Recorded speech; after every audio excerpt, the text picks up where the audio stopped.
We live in incredibly complex times. That is for sure. There is polarization everywhere.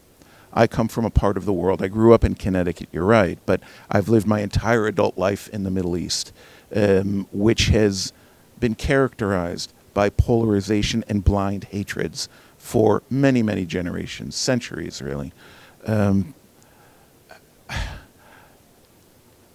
To Americans, whether you identify as a Republican or Democrat or anything else, learn something from what is happening and has happened in the Middle East, in our region, about the price of hatred.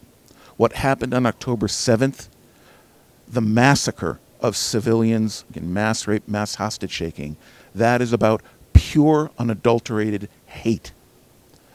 In order to defeat that hate, both in our part of the world, in the Middle East and in the United States, we have to embrace and educate for something else by getting the hostages home.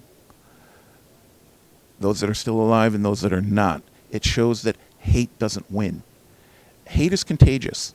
Hate is contagious. So it must be stopped in Israel, and there's also implications for the United States.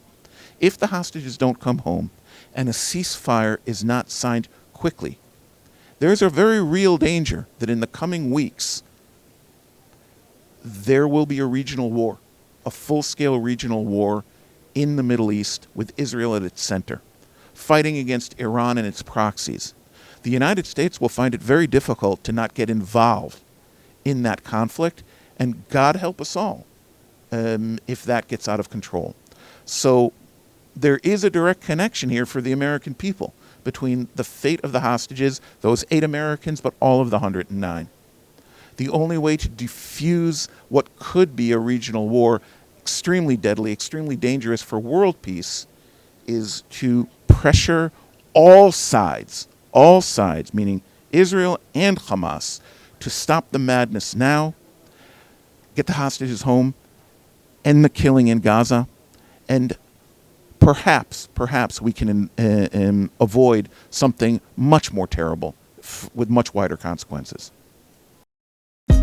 Hey, thanks for watching. If you like this video, check out these other videos from USA Today to stay up to date with all the latest news.